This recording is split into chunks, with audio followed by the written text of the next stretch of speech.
Assalamualaikum warahmatullahi wabarakatuh.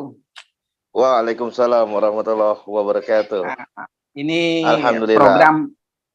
program ngopi bareng YouTuber. Dengan Kopinya Bung mana? Avenger. Hah? Kopi.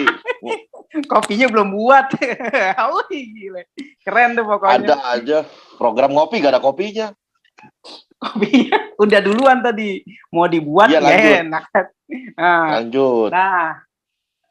Jadi dengan program ngopi ini kita ngobrol bareng YouTuber dengan Bung Avenger di sini, Bung Mimbar. Nggak usah sebut nama lah, nggak enak kan ya? Ya. Iya kan? Ntar Ya. ada yang tersinggung, baperan, nggak enak kalau sebut-sebut nama kan? Iya. Nah, menurut Bung Mimbar ini gimana nih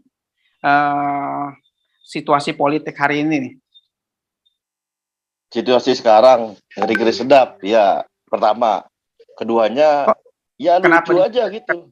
Kenapa bisa disebut ngeri-ngeri sedap? Orang rakyat tenang-tenang aja kok bisa ngeri-ngeri sedap, gimana sih? Ngeri-ngeri sedap bagi orang-orang awam yang nggak ngerti, apalagi orang-orang yang hanya membatasi bahwa dakwah itu hanya sekedar ya begitu. Nanti kalau itu lihat tuh Habib aja ngomong di penjara, apalagi kita. Tuh, imam besar aja ngomong di penjara, apalagi kita bukan siapa-siapa. Kan jadi ngeri-ngeri sedap. Kalau dia nggak tahu. Oh gitu. Iya betul. Kalau betul, dia nggak paham. Kan kebanyakan rata-rata begitu. Udah, jangan ngomongin politik lah. Itu aja Habib di penjara, ulama di penjara. Apalagi kita, bagi yang nggak tahu. Bagi yang nggak tahu. Padahal mah menyampaikan kebenaran wajib ya. Iya, wajib. Nggak perlu nunggu gelar S1, S2 dulu. Itu kewajiban kita.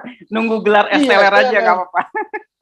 Masa iya ngomongin LGBT haram semudah jentikin jari ya kan? Semudah jentikin jari, semudah nyisir di kaca ya kan gini. Masa susahnya kayak susahnya kayak apa? Ya kan lucu kan? Iya betul. Nggak perlu nunggu profesor doktor reketek dulu, Pret. Nggak perlu. Orang kayak kita juga bisa, orang-orang biasa gitu kan. Iya, ngeri-ngeri sedap. Itu yang pertama. Terus apa lagi? Kalau yang nggak paham, tapi alhamdulillah kita ini kan dakwahnya bukan dakwah menghujat, menghina, apalagi mencela, bukan. Ya walaupun kita kayak Bang Edi gitu kan, Mulyadi, itu kan hanya kritik. Substansinya kan bukan jin buang anak, substansinya bagaimana IKN itu ya kan dikuasai oleh para kapitalis, ya kan, substansinya itu. Tapi lucunya karena buzzer dengan kekuatan cuannya, ya kan, cuanihim fi amplopihim. Cuan. Karena kekuatan cuannya jadi diputar balik, seolah-olah Bang Edi itu menghujat, mencela, menghina, preketek. Bentar, ya kan? ada Ustadz telepon ya, bentar ya. Halo, Assalamualaikum. Ya, siap.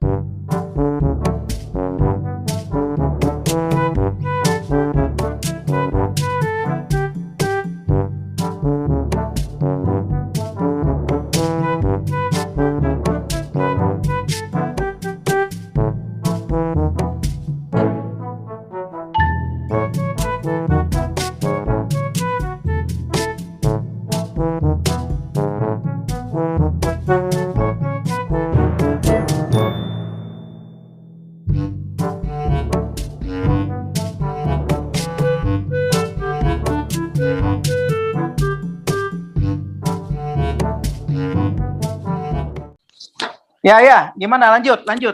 Barusan bos gitu telepon. Ya. Bos besar. Bos besar. Oke, terkait bicara LGBT nih, menurut Bung Avenger gimana nih? Kan sama orang makin seenaknya nih. Ada tuh katanya yang katanya si profesor katanya, sah-sah aja LGBT ya. Itu menurut ente gimana? Ya, telepon tuh. Iya, telepon lagi. Oke, Bos. Gimana, Bos? Lanjut. Nah, menurut Bung Avenger gimana nih soal LGBT yang kata seorang profesor itu ya sah-sah aja itu gimana menurut Bung Avenger? Nah, jadi ada telepon juga nih. Aduh. Jadi sebelum masuk ke LGBT kan ya tadi tuh kan kondisi dakwah ya kan, kondisi lapangan gimana ya kan, ngeri-ngeri sedap Betul, betul, pertama. betul. Kemudian keduanya iya, kalau kita paham ya kan, yang paham kita harus bedakan ya kan, apa kabar otak ya kan, otak mana otak. Hahaha, mikir ya kan. Kan Kayaknya nggak beda. ada otak. Terus, Jadi narasi Bang Edi tadi, melanjutkan yang tadi, mana narasi Bang Edi tadi kan itu mengkritik kebijakan, mengkritik bagaimana rezim hari ini ya kan, seperti itu ya kan, bagaimana ada campur tangan asing maupun asing di IKN. Nah itu substansinya harusnya adu data, data dan fakta dengan ilmiah. Apabila yang disampaikan Bang Edi Mulyadi itu salah atau benar ya kan, tinggal diadu argumen aja. Apalagi yang disampaikan Bang Edi itu kan berasal dari argumentasi yang kuat dari Walhi kan gitu. Tapi lucunya karena ada cuanihim fi amplopihim ya kan, lucunya malah Bang Edi di framing seolah-olah kritikan yang disampaikan Bang Edi adalah menghina, menghujat. Padahal beda bos, antara menghujat dengan kritik beda banget gitu. Yang diserang gitu Bang ya. Edinya bukan pribadinya Luhut, bukan pribadinya menteri atau segala macam, bukan, tapi caranya kritik pada kebijakannya. Nah itu. Jadi di satu sisi memang iya, Habib aja di penjara apalagi kita. Iya, makanya kalau itu kan kita punya otak mikir. Otak yang dipakai dengan otak yang nggak dipakai kan dihisapnya sama. Kan gitu. Jadi nggak bisa. Iya, betul, betul, betul. Iya, sama-sama dihisap, ya kan? Bukan Yang hisap rebahan rokok. doang dihisap juga gitu kan. Dihisap Yang juga. rebahan doang. Yang bikin meme sama yang bikin video sama juga hisapnya, kan gitu. Sama juga. Jadi harus dibedakan antara menghujat dengan kritik, antara menghina, mencela dengan kritik, beda. Sosok pribadi orang ya kita nggak ada masalah dengan orang ya, tapi dengan cara kebijakannya itulah yang wajib dikritik, apapun alasannya. Tapi nanti ditangkap, tapi nanti begini, tapi nanti begitu di framing, ya itu resiko. Misalnya, mudah-mudahan enggak, nauzubillah, kan kita Nggak. kritik aja.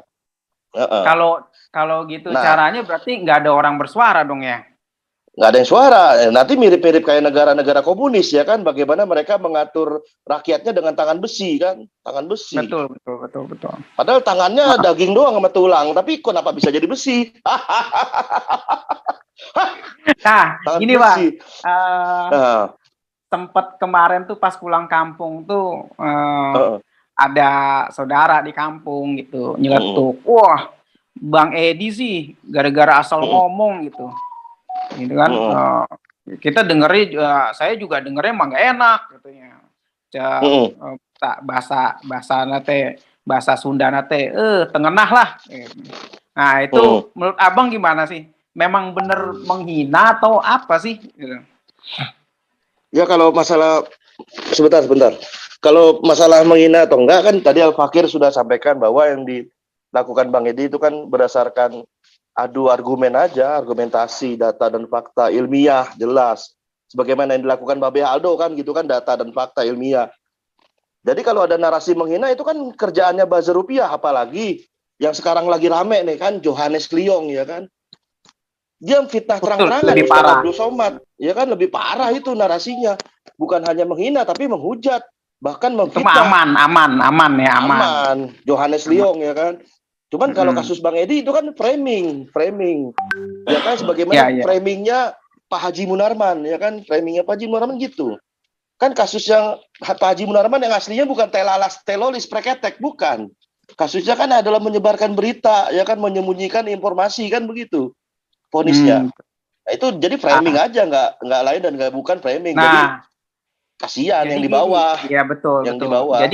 Jadi betul ya, kasihan yang di bawah. Jadi gini Bang, fakta sebenarnya, fakta di lapangan yang aneh lihat di masyarakat gitu ya, yang nggak main sosmed atau yang masyarakat menengah ke bawah gitu ya, nggak tahu istilah-istilah IKN, istilah apa. Yang penting mereka dapat sembako gratis gitu loh. Terus dapat kadang-kadang suka bagi-bagi kaos gitu, kedapatan kaos gitu. Nah, menurut apa gimana tuh Bang? Gimana tuh Bang? Pragmatis. Ya, kalau kayak gitu caranya kan pertama emang kaos itu bisa dimasukin Magicom, bisa jadi nasi kan enggak? Mana bisa kaos jadi nasi? Ya bantuan pragmatis dan lain sebagainya, preketek. Itu kan hanya sekedar ritual aja, ritual. Padahal di belakang itu kan istilahnya di apa sih namanya, dijalimin lah istilahnya gitu. Iya. Jadi hanya lihatnya berdasarkan ya yang penting udah bisa makan minum ya kan, buang hajat, kawin kerja, makan minum, kawin kerja, makan minum, kawin kerja, udah. Itulah baldatun toibatun warobun gofur versi masyarakat awam. Jadi susah ya. Susah kita iya. jelasinnya, kita jelasin. Susah Aneh gampang. betul juga. Aneh juga sampai jelasin sampai aduh, sampai ngelus dada lah kadang-kadang. Ya sudahlah, mendingan makan bakso aja barang udah selesai gitu kan. Daripada jelasin begini gitu, panjang lebar gitu. Nah, kondisi masyarakatnya kan memang begitu, Bang. Nah, apalagi beberapa saudara itu dapat nih ya di negeri Wakanda ya, kita nggak bilang negeri sini ya, di negeri Indonesia mah enak-enak, orangnya baik-baik, keren-keren, cerdas-cerdas pokoknya. Kalau di negara Wakanda tuh yang aneh tahu ya, baca-baca di komik ya gitu kan. Nah, itu tuh dapat iuran bulanan tuh, Bang, warganya, Bang. Jadi mau hasilnya raja ngutang kayak apa kayak, yang penting dia dapat bulanan itu, Bang. Menurut ente gimana, Bang? Ya itu yang dipakai dari pemimpin atau penguasa di negeri Wakanda itu kan asasnya manfaat atau tidak manfaat, asasnya maslahat atau tidak maslahat, kan begitu prinsip dari bagi mereka di negara demokrasi, kan begitu.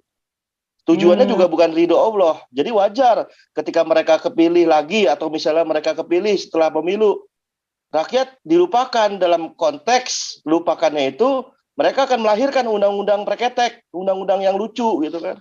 Seperti coba kalau kita lihat undang-undang minerba, undang-undang penanaman modal asing ya kan, undang-undang omnibus law ya kan, undang-undang migas. Rakyat yang mana yang mau coba kalau ada undang-undang kayak gitu ya kan? Coba bayangin kayak yang disampaikan oleh Ustadz Agung Wisnuwardana ya kan. Itu migas, itu sektor migas dari hulu sampai hilir dikuasai asing. Lucu kan? Rakyatnya cuma dikasih sembako. Ya. Sembako dikasih kaos seneng. Hulu tuh hilir, dari hulu sampai hilir migas dikuasain. Nah, lucu kan? Ya tapi harus fair juga, Bang. Kita harus fair juga. Ya nggak memadai waktu di zaman Wakanda itu, zaman dulu tuh nggak ada seperti itu gitu loh. Jadi kan rakyatnya seneng. Ya terserah lo mau korupsi mau gimana kayak, yang penting gue dapat bulanan, terus dapat kaos, dapat sembako gitu. Nah, jadi lu mau ribut sama rajanya kayak, mau ribut sama pemerintahnya sih, masa bodoh, yang penting. Nah, itu menurut Abang gimana, Bang? Ya, lama-lama juga merasa sendiri kan. Lama-lama mereka juga berpikir, ya kan. Berpikirnya apa? Contohnya, ya nggak usah pura-pura bahagia lah. Contohnya aja dari penerapan yang berlaku Undang-Undang BPJS, ya kan. Mereka dipaksa bayar iuran per bulan, ya kan. Mereka iya dapat iuran, tapi mereka juga keluarin iuran per bulan. Iya juga. Ya, pertanyaannya mau sampai kapan bayar BPJS itu, ya kan? Mau sampai mati, mau sampai kiamat, kan gitu pertanyaannya. Bukan masalah bayarnya sekian-sekian, bukan masalah uangnya. Permasalahannya kan itu mau sampai sakit, kapan? Kan kalau sakit. Kalau sakit, kalau nggak sakit juga bayar, kan begitu. Itu Undang-Undang SJSN, BPJS yang harus kepada ya harus lah. Harus, bahkan yang terbaru datanya bahkan yang mencengangkan ya kan kemarin itu BPJS itu di Wakanda ya? Itu di Wakanda ya? Nggak di Indonesia mah nggak ada kayak gitu ya? Telat bayar denda aja setahun itu dendanya 30 juta, gile bener. 30 juta dendanya. Ada tuh. Apa kabar otaknya? Otak mana? Otak aduh. Kacau. Nah, itu dari penerapan yang berlaku, lama-lama juga kerasa sendiri kan, emang enak, kasihan nih lo. Nah, ya susah, Pak. Susah kalau kita bicara otak kan. Memang masyarakatnya ya susah kalau bicara otak gitu, Bang. Karena ya kalaupun masyarakatnya cerdas, nggak mungkin keluar narasi jin buang anak bisa sampai di penjara gitu. Kan nggak mungkin, ya kan? Itu. Jadi apa kabar otak ya nggak lucu juga gitu, nggak bakal bisa digulingkan gitu. Orang, apa kabar otak? Yang penting gue mau bisa makan gitu, Bang. Gimana, Bang? Ya itulah, otak yang dipakai nggak dipakai semuanya dihisap. Ente jangan diem aja, udah ngopi dulu biar bisa mikir. Sampai jumpa di pengadilan akhirat, berarti gitu Bang. Terus aja sampai monyet rontok bulunya gitu ya. Ya permasalahannya ya serahlah mereka otaknya nggak dipakai atau enggak, permasalahannya bukan di situ. Hasil itu kan urusan Allah gitu kan, yang penting kan kita nyampein. Yang penting kan kita nyampein, nggak bosan-bosan ya kan. Konten berulang, ya biarin aja konten berulang. Yang penting kan kita udah berlepas. Nanti di akhirat kan kita jadi hujah, jadi saksi. Gitu. Nah ini Bang, di apa? Iya. Terus di YouTube NT sama YouTube Anies sering juga tuh banyak komen, lu kerjanya keluar doang, aksi dong gitu. Langsung, gerakan rakyat. Menurut ente gimana Bang? Gerakan rakyat. Pertanyaannya sekarang gini, sekarang banyak gerakan rakyat, mengatasnamakan rakyat, gerakan buruh, apalagi gerakan mahasiswa, banyak. Sekarang banyak, kalau sekedar gerak doang mah banyak. Permasalahannya bukan ada di gerakannya atau enggak ada di gerakannya. Permasalahannya setelah bergerak itu apa idealisme yang mereka emban? Apa idealisme, apa prinsip yang mereka bawa? Nggak ada sama sekali. Ya, yang penting turunkan harga sembako, cabut undang-undang ini gitu. Nah, itu sih tujuannya Bang. Misalnya demo tolak BBM, demo sembako harus turun, demo segala macam preketek, ya kan, KPK tolong diperkuat. Itu kan semuanya hanya permasalahan cabang. Permasalahan intinya kan ketika syariat Islam secara kafah tidak diterapkan. Nah, kemudian timbul pertanyaan lagi, apakah dengan menerapkan syariat Islam cukup dengan demo? Bukan. Demo itu adalah salah satu cara untuk berjuang, bukan satu-satunya cara. Kan masih banyak kita mencerahkan juga di pelosok. Bagaimana saudara-saudara kita yang belum tahu jadi tahu, yang tadinya persepsinya Islam hanya sebatas sholat, puasa, zakat doang, jadinya mereka tahu, oh ini tuh Islam kafah, nggak hanya bahas sholat, puasa, zakat doang, tapi juga bahas yang lainnya. Ekonomi Islam, persangsian, sumber daya alam diatur Islam. Oh begini rupanya. Nah itu yang dimaksud apa kabar otak. Persepsinya berubah. Persepsinya berubah jadinya. Iya, jadi demo bukan satu-satunya cara. Bukan. Jadi sah-sah aja demo ya. Demo sah-sah aja. Bukan demo satu-satunya terus cara, kuaris gitu. Oh bukan ya, bukan. Bukan. Melawan pemerintah, enggak juga ya. Enggak. Bukan melawan pemerintah. Jadi bukan ini ya, bukan apa tuh namanya, aliran apa gitu yang melawan pemerintah hukumnya haram gitu kan. Enggak gitu ya Bang ya. Ya enggak. Kan tidak ada ketaatan. Kan tidak ada ketaatan kepada makhluk.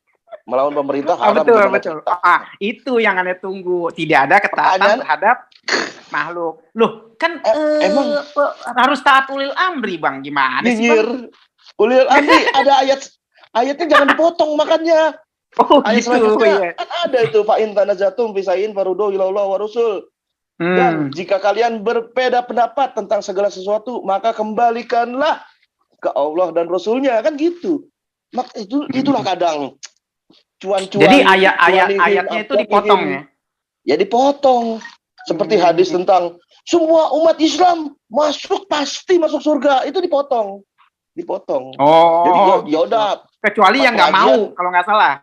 Itu lanjutannya. Cuman kebanyakan dipotong. Ya jadi bapak-bapak ibu-ibu mau maksiat silakan maksiat, nanti masuk surga. Saudaranya yang ini maksiat, kan jadi gitu narasinya. Jadi bebas aja maksiat dong. Ya itu memang tujuannya liberal, kebebasan. Bebas. Oh liberal. Nah ini Bang, obrolannya yang lebih penting lagi nih. Nah, Abang kan ngomong kan kapitalisme, liberal, komunis. Itu orang awam nggak ngerti Bang. Nggak paham. Ngerti lah. Insya Allah. Ya, kenyataannya orang bawah itu, contoh di kampung aneh, kemarin pulang kampung baru, nggak paham apa itu kapitalisme, apa itu liberal, apa itu. Nah, menurut Abang kapitalisme itu apa Bang? Bahasa gaulnya aja deh. Itulah. Nah itu kadang kita ini kalau nyampe kan isinya kontennya bener, tapi cara penyampaiannya bisa jadi salah. Nah itu, kalau mau menyentuh orang awam, mau menyentuh orang bawah, misalnya pelosok atau apa segala macam, ya pakai bahasa yang mereka paham gitu, kayak liberal. Ya itu nggak boleh, dalam Islam kan semua umat Islam terikat dengan hukum syara, begitu kaidahnya. Nggak bisa bebas suka-suka saya, nggak bisa. Misalnya ke Oh, masjid boleh, liberal yang itu puasa artinya bebas gitu, pahamnya suka-suka bebas, saya, suka-suka. liberal suka-suka saya. Sok Yang puasa suka-suka. Ramadan, ya kan lucu kan puasa Ramadan. Yang Tapi puasa-puasa, yang awewe istilah bahasanya kan perempuannya nggak pakai kerudung, kan lucu. ya Kan bebas. itu namanya liberal. Nah itu Habis namanya terawih liberal. lepas kerudung Heeh. lagi, bebas. Bebas, suka-suka saya, kerudung saya yang Suka-suka. beli, duit-duit Iya, saya, iya iya. duit-duit Saya juga saya, pakai baju kok yang penting gitu kan? iya. Kayak Iya. misalnya Pak Haji, ya kan, Pak Haji dagang di pasar, tapi Mm-mm. uangnya hasil riba, pinjam sama bank. Ya duit-duit saya, rugi-rugi saya, untung saya. Oh, itu liberal. Oke. Liberal, suka-suka Kalau saya. ini Tuh, berarti liberal itu sama dengan suka-suka. suka-suka Cek saya. kalau bahasa Sunda kasarnya cek aing suka-suka aing we lah. Kumaha aing we ah, kumaha aing Kumaha we. aing we lah gitu ya. Ya. Oke, Suka-suka. paham. So, terus Dosa kalau masing-masing kan gitu. dosa masing-masing, dikubur juga Iya. masing-masing kan, di alam kubur ditanya juga masing-masing, ya kan, tanggung jawabnya Iya. masing-masing, ya kan. So Iya. masa Kalau bodoh suka-suka saya, ketek lah. ya kalau suka-suka saya coba bisa nggak dikubur sendirian gitu, gali sendiri lubangnya, kapanin sendiri gitu kan. Ya udah. Ada nggak manusia kayak gitu? Nggak ada. Udah jadi jenazah, ngapain sendiri, kubur sendiri, mana ada. Ntar Ya dia kan? gali dulu, dia harus siapin. Ntar kalau Terus udah gemeteran tinggal dikubur, tinggal gelinding aja. terus Bang. habis selesai dikubur ke tukang bangunan, nyari keramik yang paling bagus. Masa begitu? Kagak bisa sendiri. Oke, berarti liberal suka-suka ya, Bang. Suka-suka itu. Nah, kalau menurut Abang kapitalisme itu apa Bang? Bahasa gaulnya lah. Jadi kapitalisme itu kembali kepada asasnya tadi yang suka-suka gitu. Jadi di dalam kapitalis itu asasnya dia itu suka-sukanya yang awal tadi melahirkan asas yang baru. Asas yang baru itu namanya manfaat atau tidak manfaat, maslahat atau tidak maslahat. Ya kalau di dalam negara kita ini menerapkan negeri yang berdasarkan syariat Islam, nanti banyak mudorotnya. Nah, itu namanya kapitalis. Dia itu istilahnya ya begitu. Nggak suka diatur-atur. Nggak suka diatur-atur.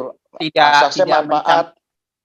Tidak mencampur adukan antara agama. Iya. Memisahkan agama dengan negara gitu. Dengan negara. Kehidupan.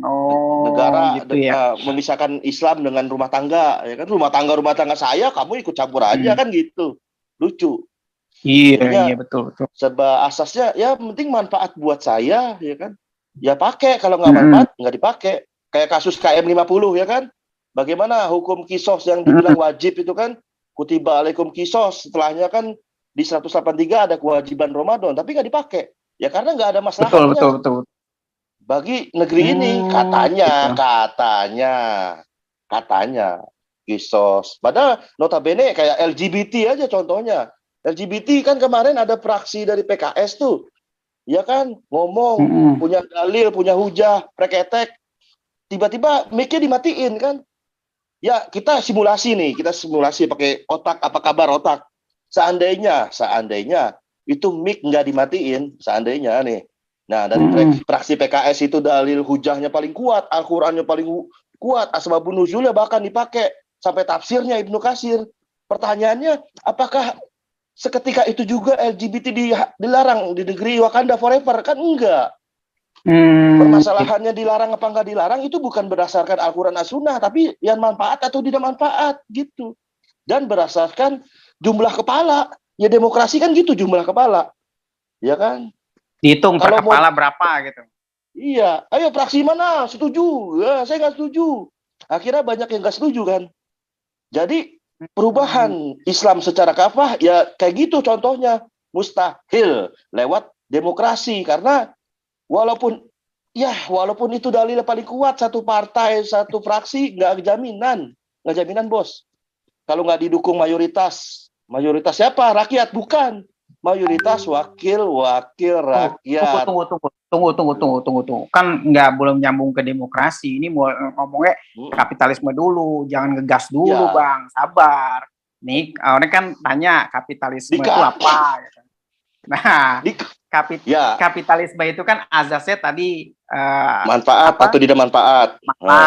Atau tidak manfaat. Nah, jadi kapitalisme itu bahasa sederhananya bermanfaat atau tidak bermanfaat gitu, Bang? Ya, jadi ditarik kesimpulan benang merah. Ketika ada asas yang manfaat atau tidak manfaat, maka akan lahirlah aturan yang berasaskan manfaat, yaitu aturan ekonomi. Nah, ekonomi kapitalis akhirnya nongol dari situ. Contohnya apa? Apa negeri kita dikuasai kapitalis? Yaitu Undang-Undang Minerba, Undang-Undang Penanaman Modal Asing, Undang-Undang Omnibus Law, Undang-Undang Migas. Undang-undang kan yang ngatur kan DPR, Bang. Apa hubungannya sama kapitalisme, Bang? Maksudnya apa hubungannya sama azas manfaatnya? Kan memang yang ngatur undang-undang DPR. Nah, menurut ente gimana tuh, Bang? Ini kalau orang awam Jawa tanya gitu, Bang. Nah, bingung kan, bukan? Ngopi dulu. Udah ngopi dulu. Bingung kan? Nanti dulu. Nah, betul. Enggak. Yang ini dikat nih. Enggak apa-apa, justru lucunya sini. Oke, terus gimana? Gitu. Lu ceritanya acting. Iya, bukan. gitu. Wajah ET menunjukkan ketika Ane mendapatkan pertanyaan itu di masyarakat awam. Nah, menurut ET gimana, Bang? Ya beda antara wakil rakyat dengan rakyat. Beda. Kalau rakyat di bawah tidak menginginkan itu gimana? Tapi wakil rakyat menginginkan itu. Ya beda. Antara wakil rakyat dengan rakyat beda. Beda jauh-jauh. Jadi sebenarnya wakil rakyat itu mewakili rakyat atau tidak nggak sih? Ya kalau pada faktanya hari ini ya enggak mewakili rakyat. Coba sebutkan satu aja undang-undang yang berpihak pada rakyat, nggak ada. Kecuali yang lalu lintas, ya kan. Ane nggak tahu undang-undang. Ane kagak baca, Bang. Undang-undangnya juga nggak ngerti. Iya. Enggak. Yang berpihak kepada rakyat nggak ada. Semuanya berpihak kepada wakil-wakil rakyat. Kayak ordeng puluhan miliar. Renovasi, ya kan, kaos. Kan dibatalin hordengnya udah gitu kan. Kan hordengnya udah dibatalin. Nah. Dibatalin. Nah, yang lain-lain belum ketahuan maksudnya. Yang dibatalin hordeng. Kayak kasus korupsi. Kayak kasus korupsi bansos. Apakah korupsi bansos itu mewakili rakyat? Kan enggak.